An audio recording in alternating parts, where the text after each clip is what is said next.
হলুদ পলাশ ফুল এই প্রথম দেখলাম। বসন্ত মানেই আমরা জানি পলাশ ফুল, আর সেটা আমরা সবসময় লালই দেখে থাকি, কিন্তু এখানে প্রথম দেখলাম হলুদ পলাশ ফুল। মানে খুবই সুন্দর লাগছে ফুলটা। আর আসছিল আমার চোখের অপারেশন। তো এটা চৈতন্যপুর রামপুরা চক্ষু হসপিটাল। তো এটা ছিল 22শে ফেব্রুয়ারি আমার চোখের অপারেশন ছিল। তো খুব সকাল সকাল আসতে বলেছিল হসপিটালে, তাই সকাল সকালই আমরা পৌঁছে গেছি রামপুরা চক্ষু হসপিটালে। আর আজকে অপারেশনটা আছে আমার ডক্টর শিলের কাছে। আমাদের একদমই সকাল সকাল আসতে বলা হয়েছিল, কারণ ডাক্তারবাবু ওটি করেই দুপুরের মধ্যে বেরিয়ে যাবেন।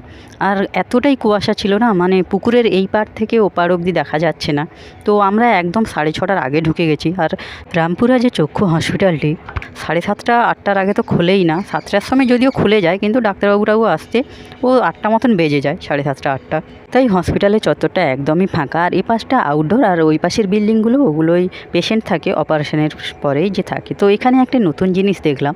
তো হলুদ কালারের পলাশ ফুল, মানে এই প্রথম দেখলাম হলুদ পলাশ ফুল। পলাশ ফুল মানেই আমরা জানি লাল, মানে রাস্তাঘাটে যেখানেই দেখি লাল পলাশ ফুল। মানে খুবই ভালো লাগছে ফুলটা দেখে, মানে এই প্রথম দেখলাম। আর এখানকার যে পরিবেশটা না, মানে প্রচুর ফুল দিয়ে, মানে বিভিন্ন ধরনের ফুল দিয়ে পুরো বাগান সাজানো, চারিপাশে সাজানো।